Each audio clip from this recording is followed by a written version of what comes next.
আমরা ভিক্ষুকের থালা হাতে নিয়েছি যে আমাদের মাননীয় প্রধান উপদেষ্টা এবং শিক্ষা উপদেষ্টার কাছে আমরা ভিক্ষা চাই, নাইলে আমাদের যে প্রজ্ঞাপন দ্রুত জারি করার জন্য বাস্তবায়ন চাই। আমরা শুধু এইটুকু দাবি করতেছি, আমাদের ভিক্ষা চাওয়া মানে কি যে আমরা শিক্ষক জাতি এখন আমরা এমন নিশ্চয় আছি ভিক্ষা ছাড়া আমাদের উপায় নেই। তাই আমরা চাই আপনারা আমাদের ভিক্ষা দিন, নচেত আমাদের প্রজ্ঞাপন জারি করুন, দ্রুত বাস্তবায়ন করুন, আমাদের এখানে আসিয়া প্রজ্ঞাপন আমাদের হাতে তুলে দিন। আজকে 17 দিন পর্যন্ত আমরা এই অবস্থান কর্মসূচি করেছি এবং এই কর্মসূচি পালনের পাশাপাশি আমরা long march to Jamuna, long march to সচিবালয়, লং মার্চ টু শিক্ষা মন্ত্রণালয়, লং মার্চ টু মাদ্রাসা শিক্ষা অধিদপ্তর, আমরা এই সমস্ত স্থানে যখন পদযাত্রা করি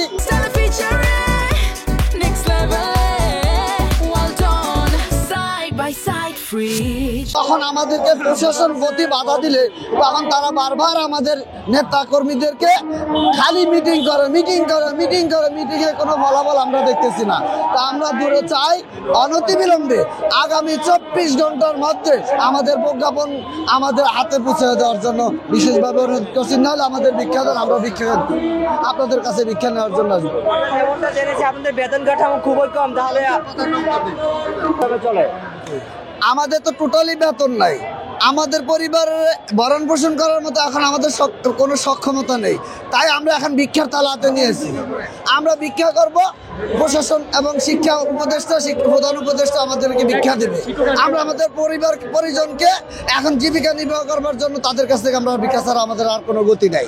আমাদের বুকা মিছিল আমি এক কথায় বলে দিই যে আমাদের 42 বছর ধরে এই স্বতন্ত্র ইবতেদায়ী মাদ্রাসা প্রতিষ্ঠিত হয়েছে প্রাইমারি স্কুলের সাথে একই সাথে, অথচ আমাদের অধিকার এক।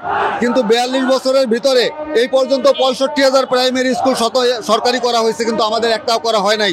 এইটা আমাদের সাথে বিশাল বৈষম্য করা হয়েছে এবং অনেক শিক্ষক বৃদ্ধ হয়ে অনাহারে মারা গেছে। এবং আজকেও আমরা বিগত 9 মাস ধরে আমরা আন্দোলন সংগ্রাম করে আসছি। আমাদেরকে সরকার জাতীয়করণের ঘোষণা দেওয়ার পরেও আজও পর্যন্ত আমাদের সাথে বিভিন্নভাবে আশ্বাস দিয়ে তারপর আমাদেরকে প্রতারণা করা হচ্ছে। আমরা এখন এই যে 17 দিন যাবত আমরা এখানে হাজার হাজার শিক্ষক বসে আছি, আমরা বেতন পাই না। আমাদের কি করার আছে? ভিক্ষা ছাড়া আমাদের তো কোনো উপায় নাই। এখন হয়তো আমাদের সরকার জাতীয়করণ করবে, নয়তো আমাদেরকে সরকার ভিক্ষা দিক, আমরা বসে বসে ভিক্ষা করি। এই হচ্ছে আমাদের মূল কথা। আমাদের জাতীয়করণ চাই, দিতে হবে, এটা ছাড়া আমরা মাঠ ছাড়বো না। হয়তো এখানে আমরা জীবন দিয়ে দেবো, যেখানে আমাদের আত্মসম্মান নেই, হয়তো না হয় আমাদের আত্মসম্মান ফিরিয়ে দিবে। এইটা হচ্ছে মূল কথা ভাই। হ্যাঁ, বেতন ছাড়া কিভাবে চলি এইটাই তো প্রশ্ন। আসলে এইটার উত্তর কে দিবে? আমরা কিভাবে সংসার চালাইছি? আমার অনেক বাবারা মারা গেছে, অনেক বৃদ্ধ মানুষ এই চাকরি করতে করতে আশায় মারা গেছে, তা অনাহারে, তারা লাঞ্ছিত বঞ্চিত হয় বিনা বেতনে এরকম কোনো চাকরি করে সরকারি স্বীকৃতিপ্রাপ্ত প্রতিষ্ঠান।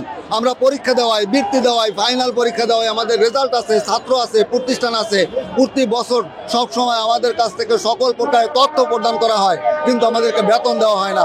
অথচ বাংলাদেশে 2টা সেক্টর, একটা হচ্ছে মাদ্রাসা সেক্টর, একটা হচ্ছে জেনারেল সেক্টর। জেনারেল সেক্টরের প্রাইমারি স্কুল আছে, কিন্তু মাদ্রাসা সেক্টরেরও স্বতন্ত্র ইবতেদায়ী মাদ্রাসা হচ্ছে প্রাইমারি মাদ্রাসা।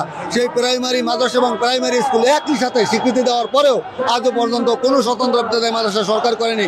অথচ আপনারা জানেন যে 2013 সালেও 26,193টা প্রাইমারি স্কুল একসাথে তারা জাতীয়করণ করছে এবং সেখানে অত শর্ত ছিল না।